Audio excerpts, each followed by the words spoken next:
दोस्तों आज हम पढ़ेंगे अपने जावास्क्रिप्ट के ट्यूटोरियल में इफ़ स्टेटमेंट के बारे में पढ़ेंगे। इफ़ स्टेटमेंट को हम अपने जावास्क्रिप्ट में किस तरीके से यूज़ करते हैं ये हम देखेंगे। मिसाल के तौर पे हम इसकी एग्जांपल ले लेते हैं।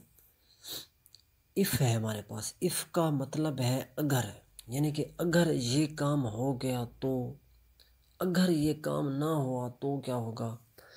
इफ़ का मतलब है अगर, यानी कि अगर हमने यहाँ पे कंडीशन लगानी है, यानी कि कंडीशन है हमारे पास।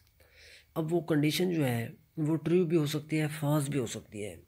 उसके दो रिज़ल्ट आते हैं। हमारा इफ़ के अंदर हम क्या लगाते हैं, एक कंडीशन लगाते हैं। अब वो कंडीशन या ट्रू होती है या फॉल्स होती है।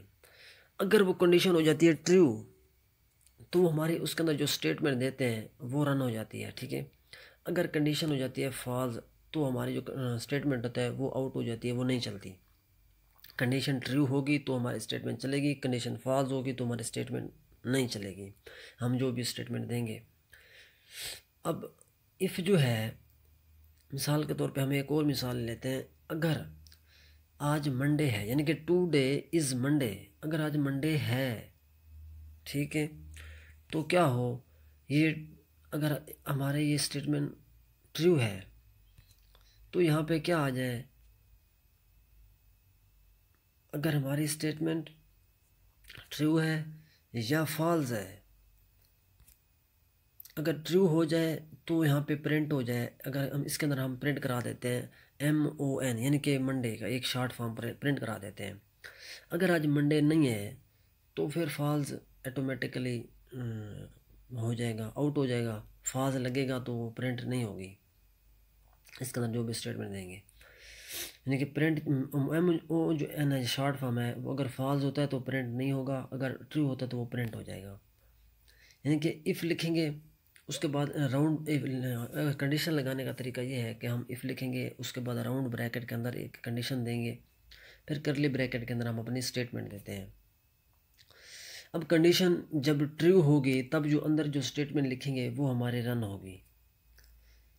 यानी कि मिसाल के तौर पे हमारे पास एक वेरिएबल है x, उसकी वैल्यू है 15। अब उसके बाद हमने लगाया इफ़, यानी कि x, इसके अंदर हमने कंपैरिजन ऑपरेटर लगा दिया, x ग्रेटर देन 10, यानी कि x की वैल्यू बड़ी है किससे, 10 से। अब x जो है वो 15 है, 10 जो है वो छोटा है, स्मॉलर है, 15 ग्रेटर देन है, तो ये ट्रू है। तो इसके अंदर हम डॉक्यूमेंट डॉट राइट के अंदर मैं लिख देता हूँ x इज़ ग्रेटर। अब ये क्या होगा, ये जब वैल्यू कंडीशन में ट्रू होगी तो ये स्टेटमेंट जो लिखी है हमने डॉक्यूमेंट के अंदर x इज़ ग्रेटर, ये हमारा प्रिंट होगा हमारे डॉक्यूमेंट में। इस तरीके से अगर मैं लिख देता हूँ x इज़ इक्वल टू 5, अब x ग्रेटर 10, यानी कि ये क्या होगा, ये तो फॉल्स हो गया, x की तो वैल्यू छोटी है 10 से, ये कह रहा है ग्रेटर है, बड़ी है, तो ये फॉल्स आएगा इसका जो जवाब है। तो वो जो हम इसके अंदर लिखेंगे डॉक्यूमेंट डॉट राइट के अंदर x इज़ ग्रेटर, वो नहीं चलेगा। यानी कि ये जो हमारा कंडीशन है ये हमारे इसके अंदर हम कंपैरिजन करते हैं दो वैल्यू को आपस में, ठीक है। तो ये हम देख लेते हैं, हम यहाँ पे लिख लेते हैं, यानी कि ये हम कंसोल डॉट लॉग को हटा देते हैं यहाँ से। मैं यहाँ पे लिख देता हूँ इफ़, ठीक हो गया। इफ़ अब हम राउंड ब्रैकेट लगाएंगे, राउंड ब्रैकेट के अंदर हम क्या लिखें, ठीक है। तो अब मैं सेव करता हूँ तो ये देखें ये हमारा प्रिंट हो गया है x इज़ ग्रेटर, ठीक हो गया। अब हम क्या करते हैं, इसके बाद हम इसको चेंज भी कर सकते हैं, यानी कि मैं यहाँ पे लेस देन कर देता हूँ। अब क्या होगा, अब इसकी यानी कि a की वैल्यू छोटी है b से, तो ये जो इसके अंदर मैं स्टेटमेंट में कोई और लिख लेता हूँ। यहाँ पे हम लिख लेते हैं जावा स्क्रिप्ट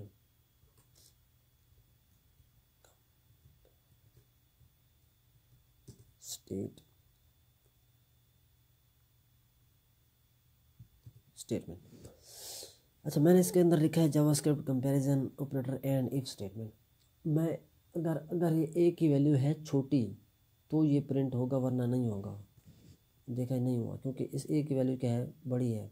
अगर मैं इसको 0 कर दूँ तो अब सेव करते हैं तो ये देखें अब प्रिंट हो रहा है, ए की वैल्यू क्या होगी, प्रिंट होगी, ये देखें। अगर मैं इसको यहाँ से अपना ये हटा दूँ, मैं हेडिंग हटा देता हूँ, अब सेव करते हैं दोबारा, ये सिर्फ हमारे पास ये आ रहा है।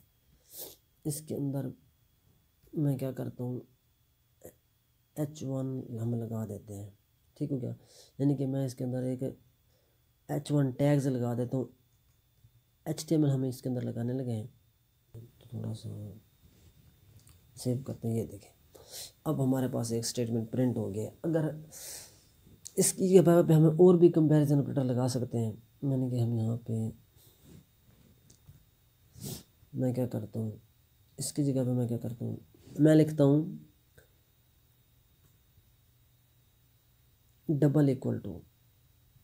इसका मतलब है कि जो हमारा वैल्यू ए है ये बराबर होनी चाहिए बी के, ठीक है, तब भी हमारी जो है ट्रू होगा, तो ये स्टेटमेंट प्रिंट होगी। अब ए की वैल्यू 0 है, बी की क्या है 10 है, तो ये जो स्टेटमेंट है वो रन नहीं होगी। मैं इसको सेव करता हूँ, ये देखना वो रन नहीं हुई है। ये स्टेटमेंट जो हमने डॉक्यूमेंट के अंदर लिखी थी वो नहीं चली। अगर मैं इसको 10 कर देता हूँ दोनों को, तभी हमारी स्टेटमेंट क्या होगी, अभी कंडीशन ट्रू हो गई है तभी हमारी स्टेटमेंट चलेगी। मैं इसको सेव करता हूँ, ये देखें ये स्टेटमेंट चल चुकी है।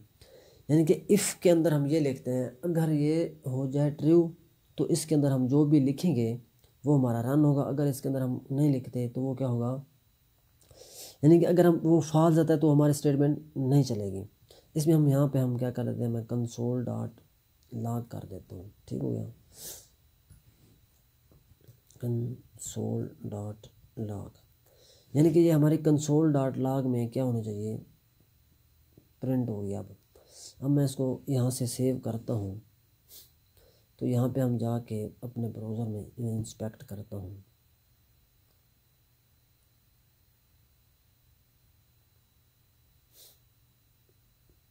अपने कंसोल में जाते हैं, ये देखें ये जो स्टेटमेंट है हमने जो लिखी थी ये हमारी पूरी की पूरी, यानी कि H3 भी इसके अंदर HTML भी आ गया है, वो हमारी जो JavaScript comparison operator and if statement वो हमारी यहाँ पे प्रिंट हो गई है। अगर मैं इसको यहाँ से थोड़ा बहुत ऊंच नीचे यहाँ से कर दूँ, मैं यहाँ पे 1 कर देता हूँ, ए की वैल्यू जो है अब ये बराबर नहीं है, यानी कि ए की वैल्यू बी की वैल्यू के बराबर नहीं है, तो ये इसके अंदर जो स्टेटमेंट हमने लिखी है वो नहीं चलेगी। सेव करते हैं, ये देखें वो नहीं चला है। अगर मैं इसको 10 कर देता हूँ तो हमारी स्टेटमेंट चलेगी, ये देखें ये हमारा आ गया। यानी कि हम इफ़ स्टेटमेंट के अंदर इस तरीके से कंडीशन लगाते हैं और इस तरीके से अपनी वैल्यू को रन करते हैं। तो तब तक के लिए इतना ही, थैंक यू, टेक केयर।